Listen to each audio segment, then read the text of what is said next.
वो दोनों किस करने वाले थे, लेकिन वहाँ पे आके उनको कोई डिस्टर्ब कर देता है। मियो को परिवार से बाहर निकाल दिया गया था क्योंकि सील टूट गई थी। जब उनकी एंगेजमेंट हुई तो मियो चान उसके फादर के लिए एक बहुत बड़ा खतरा बन गई थी, लेकिन इसके पीछे एक और रीजन है। इसलिए उसने प्लान बनाया था कि वो उन दोनों को मिटा के रख देगा।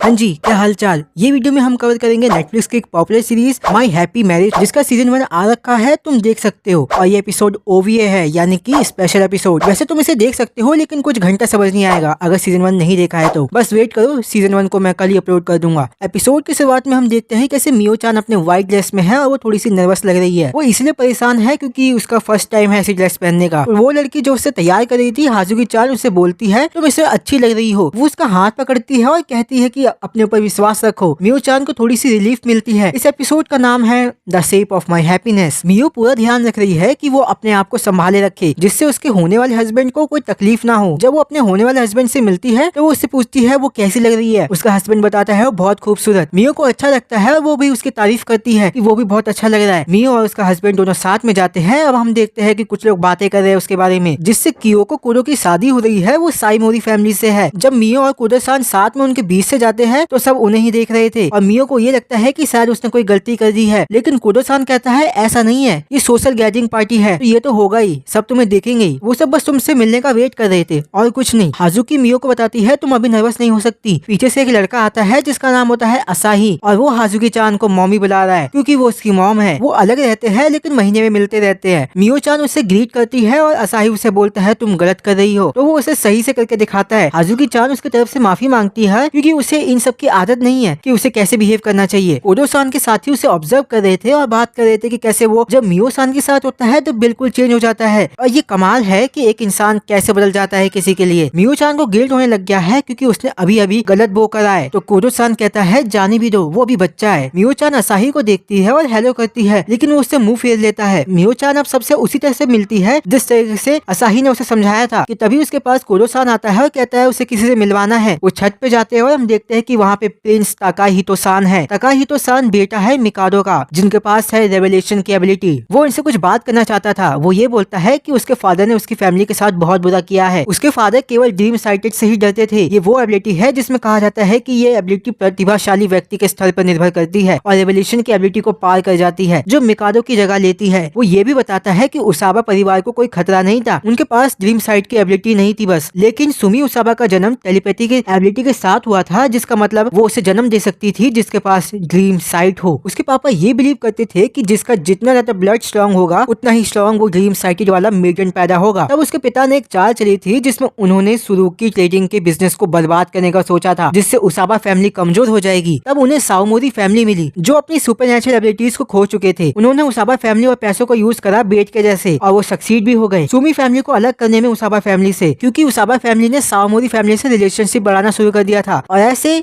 साओमोरी मियो पैदा हुई। जब उसके हेड ने बताया कि उसके पास कोई सुपरनैचुरल एबिलिटीज नहीं है तो उन्होंने कुडो-सान से उसकी शादी तय करवा दी और इससे सिचुएशन पूरी बदल गई। कुडो-सान समझ गया था, इसलिए वो कहता है मियो को परिवार से बाहर निकाल दिया गया था क्योंकि सील टूट गई थी। और हेड पक्का समझ गए होंगे कि मियो के पास सुपरनैचुरल एबिलिटी है। वो उससे पूछता है क्या जो वो ग्रेव खुला था वो उन्हें टारगेट कर रहा था। प्रिंस कंफर्म करता है कि हाँ, वो उन्हें टारगेट कर रहा था। जब उनकी एंगेजमेंट हुई तो मियो चान उसके फादर के लिए एक बहुत बड़ा खतरा बन गई थी, लेकिन इसके पीछे एक और रीजन है जो प्रिंस तभी उन्हें बताता है जब वो प्रॉमिस करे कि वो किसी को नहीं बताएंगे। वो बताता है कि मिकादो अपनी एबिलिटी को पहले ही खो चुका था। ये शॉकिंग था। मिकादो के लिए ये बहुत ज्यादा निराशाजनक था, इसलिए उसने प्लान बनाया था कि वो उन दोनों को मिटा के रख देगा, भले ही उसे कितने भी इनोसेंट सिविलियंस की जान लेनी पड़े। ये सब जान के प्रिंस बहुत गुस्सा है क्योंकि सिर्फ उसके पिता की ग्रीड की वजह से इतने सारे लोग मारे गए। उसे अच्छा नहीं लग रहा है क्योंकि मियो की फैमिली को बहुत कुछ झेलना पड़ा उसके पापा की वजह से, इसलिए वो उससे माफी मांगता है। मियो से कहती है मैं अब अपने होने वाले हस्बैंड के साथ हूँ तो मैं खुश हूँ। जब मियो नीचे जाती है तो वो असाही से मिलती है। असाही उसे देख के पीछे जाता है जिससे वो टकरा जाता है किसी से और उसके हाथ में रखा हुआ जूस मियो की ड्रेस पे गिर जाता है। लेकिन मियो अपनी ड्रेस की फिक्र न करके असाही से पूछती है क्या तुम ठीक हो। हाजुकी चान मियो की ड्रेस को ठीक करती है लेकिन वो अभी भी इतनी अच्छी नहीं है। असाही गिल्ट में है अपने किए हुए गलती पे कि तभी उसके पापा आ जाते हैं, मतलब हाजुकी के एक्स हस्बैंड। उसके पापा इसे अपनी गलती मानते हैं क्योंकि वो उस पर नजर नहीं रख पाए। तो हाजुकी बोलती है कि इसमें हम दोनों की गलती है क्योंकि हम दोनों ही इस पर नजर नहीं रख पाए थे। तो हाजुकी उसे अपने पास बुलाती है और वो अपनी माँ से लपट जाता है। हाजुकी उससे पूछती है कि क्या तुम मियो चान से जेलस हो। वो उसे गले लगा लेती है और बोलती है तुम्हें पता है मैं तुमसे बहुत प्यार करती हूँ। असाही उसे एक सवाल पूछता है, आप किससे ज्यादा प्यार करती हो, मुझसे या फिर मियो चान से। तो हाजुकी सान उससे ही सवाल पूछती है कि क्या तुम अपने पापा से प्यार करते हो और मुझसे। असाही दोनों को ही प्यार करता है। तो हाजुकी बोलती है कि सेम मेरे साथ ही है, मैं भी तुम दोनों से प्यार करती हूँ क्योंकि तुम दोनों मेरे लिए बहुत ज्यादा प्रीसियस हो। वो मियो चान को अपनी सिस्टर की तरह मानती है, वो भी उसकी फैमिली ही है। मियो चान को ये अच्छा लगता है कि वो उसे सिस्टर मानती है। असाही मियो से माफी मांगता है और हाजुकी चान असाही को अपनी गोद में उठा लेती है क्योंकि वो कुछ ज्यादा ही क्यूट लग रहा था जब वो जेलस था। कुडो सान कहता है अभी कहीं और हैप्पीनेस पैदा हो रही होगी और फ्यूचर में भी कहीं और हैप्पीनेस पैदा होगी उसी तरह जैसे अभी हमारे पास है। उसने मियो चान को अपनी खुशी एक्सप्रेस करने की कोशिश करी थी लेकिन वो समझ नहीं पाए थी। वो दोनों किस करने वाले थे लेकिन वहाँ पे आके उनको कोई डिस्टर्ब कर देता है जो कुडो सान को अच्छा नहीं लगता है। वो बंदा एक प्रपोजल लेके आया था जो था मियो चान का बॉडीगार्ड बनने का क्योंकि मियो चान के पास जीम साइड की पावर है जिसे वो कंट्रोल नहीं कर सकती,